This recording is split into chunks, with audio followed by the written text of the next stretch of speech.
বাসায় যদি হঠাৎ করে কোনো মেহমান চলে আসে তখন ঝটপট 10 মিনিটে এই পুডিংটা বানিয়ে দিতে পারেন। আর বাসায় যদি ছোট বাচ্চা থাকে তাহলে তো একদম মন প্রাণ জুড়িয়ে যাবে। এই প্রচন্ড গরমে কলিজা প্রাণ ঠান্ডা করার জন্য এইরকম একটা ঠান্ডা ঠান্ডা ডেজার্টই যথেষ্ট। তো এই ডেজার্টটা তৈরির জন্য প্রথমে আমি একটা পাত্র নিয়েছি, পাত্রের মধ্যে প্রায় 2 লিটার তরল দুধ দিয়েছি। তারপর এখানে সুন্দর ঘ্রাণের জন্য সাদা ফল দিয়েছি, যারা পছন্দ করে না তারা স্কিপ করতে পারেন। এই পর্যায়ে হাতে সময় নিয়ে দুধটাকে অনেকটাই ঘন করে নিতে হবে। আর আমি মাঝে মাঝে নাড়তেছিলাম যাতে নিচের দিকে লেগে না যায়। আর আমি যেহেতু সাদা ফল দিয়েছি এই জন্য সুন্দর একটা ঘ্রাণ বের হয়ে এসেছে আর আমার দুধটাও ঘন হয়ে গিয়েছে। এটা আমি এক সাইডে রেখে দিলাম। তারপর চলে গেলাম পরবর্তী স্টেপে। এখানে আমি 4টা নর্মাল তাপমাত্রায় থাকা ডিম নিয়েছি। আপনারা অবশ্যই ডিমটা যদি ফ্রিজে থাকে তাহলে আধা ঘন্টা থেকে 40 মিনিট আগে ডিমটা বের করে রাখবেন, তারপর এখানে ব্যবহার করবেন। আমি একটা হ্যান্ড উইচের সাহায্যে 4টা ডিমকে ভালোভাবে ফেটিয়ে নিচ্ছি। তারপর এখানে আমার টেস্ট অনুযায়ী চিনি দিয়েছি। আপনারা যেভাবে মিষ্টি খেতে পছন্দ করেন সেই হিসেবে চিনিটা বাড়িয়ে বা কমিয়ে দিবেন।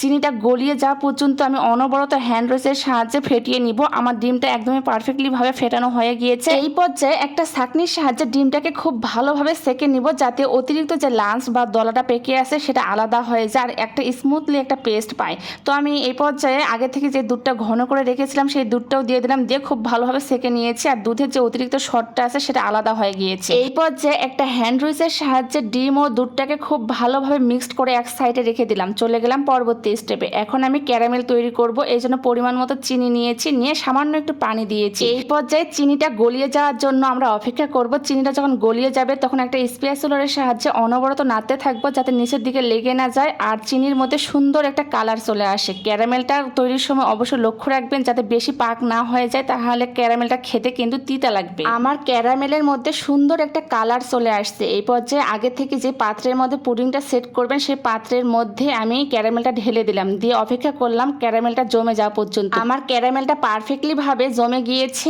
এখন আগে থেকে যে ডিম দুধে মিশ্রণটা তৈরি করে রেখেছিলাম সেই মিশ্রণটা ঢেলে দিলাম, দিয়ে ঢাকনা দিয়ে এটা এক সাইডে রেখে দিলাম। আমি চুলার মধ্যে একটা বড় ফ্রাই প্যান বসায় দিয়েছি, পানি দিয়ে আমি ফুটিয়ে নিয়েছি। তারপর এই ফুটন্ত পানির মধ্যে একটা স্ট্যান্ড বসায় দিয়েছি। তারপর যে পাত্রে আমি পুডিংটা সেট করবো সেই পাত্রটা সাবধানে দিয়ে দিলাম। ননস্টিক ফ্রাই প্যানের আমি ঢাকনাটা দিয়ে দিলাম। যে ছিদ্রটা ছিল সেই ছিদ্রটা একটা টিস্যুর সাহায্যে বন্ধ করে আমি 20 থেকে 25 মিনিট অপেক্ষা করলাম। তো আমার 20 মিনিটের মধ্যে এই পুডিংটা পারফেক্টলি ভাবে জমে গিয়েছে আর আমি একটা কাঠির সাহায্যে চেক করে নিলাম কেমন জমেছে। পাত্রটা চুলা থেকে নামিয়ে অপেক্ষা করব একদম ঠান্ডা হয়ে যাওয়া পর্যন্ত। ঠান্ডা হয়ে গেলে ফ্রিজে রেখে দিতে পারেন আধা ঘন্টার মতো, তাহলে দেখবেন আরো সুন্দরভাবে জমে গিয়েছে। তারপর আমি একদম ঠান্ডা হওয়ার পর চলে আসলাম। এখন আমি একটা ছুরির সাহায্যে 4 সাইডে ভালোভাবে কেটে নিব যাতে পুডিংটা সুন্দরভাবে বের হয়ে আসে। আর আমার পুডিংটা খেতে অনেক বেশি মজা হয়েছিল। আমার ভিডিওটি কে কোন জেলা থেকে দেখতেছেন অবশ্যই কমেন্টে জানাবেন।